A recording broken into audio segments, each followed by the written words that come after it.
Assalamu alaikum. I am Sanam Rukhsar, AB therapist and also working as a speech therapist in Global Special School for Child Development. Today's topic of discussion is apraxia of speech. Apraxia of speech जो है एक neurological disorder है जो कि individual की coordination की ability को, उसकी जो मसल्स जो वो यूज़ करता है स्पीकिंग के लिए, उनको इफ़ेक्ट करती है। इसको मोटर स्पीच डिसऑर्डर भी कहा जाता है। इससे क्या होता है कि बच्चा जो है या जो पेशेंट है वो वर्ड्स को, सिलेबल्स को, कोई भी साउंड है उसको वो करेक्टली प्रोनाउंस नहीं कर पा रहा होता है, यानी उसको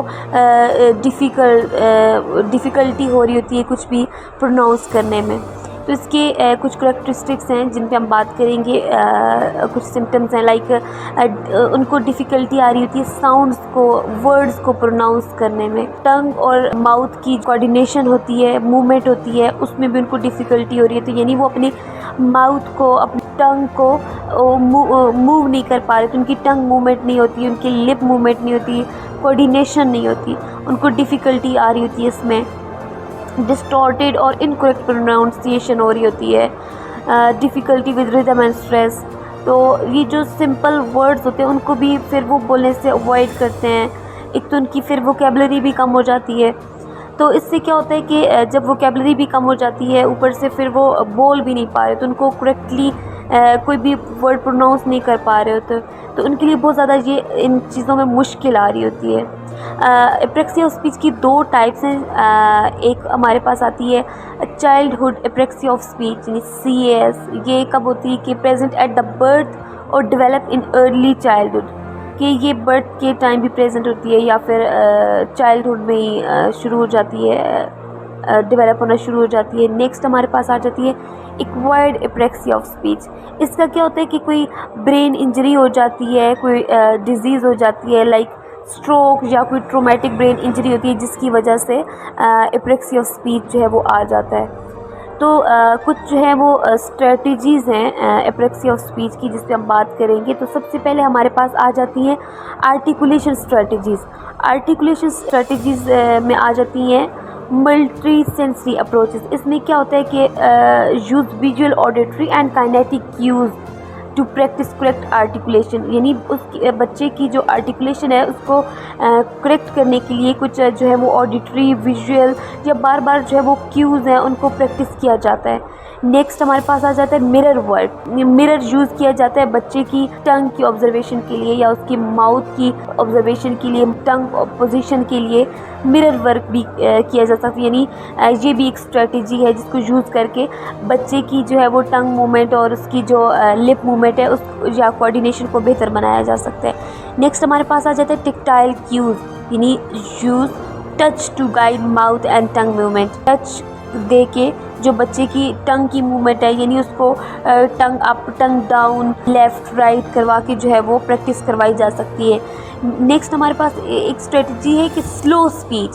स्लो स्पीच से क्या होता है कि जो बच्चे की आर्टिकुलेशन की इम्प्रूवमेंट है स्पीच में वो ज़्यादा हो जाती है। नेक्स्ट हमारे पास आ जाती है drill and repetition. Drill and repetition से मुराद ये है कि साउंड्स को रिपीट किया जाए, वर्ड्स, फ्रेजेस जो कि मसल्स के लिए इम्पोर्टेंट हैं, तो उनको बार बार रिपीट किया जाए, बार बार उनको जो है वो ड्रिल किया जाए। लाइक बच्चा जैसे कि टी की साउंड प्रोनाउंस नहीं कर पा रहा, डी की साउंड प्रोनाउंस नहीं कर पा रहा, एफ़ की, तो बार बार जो है उसको प्रैक्टिस करवाई जाए। नेक्स्ट हम बात करेंगे मोटर स्पीच स्ट्रेटजीज़ पे। तो सबसे पहले हमारे पास आ जाती हैं ओरल मोटर एक्सरसाइजेज़।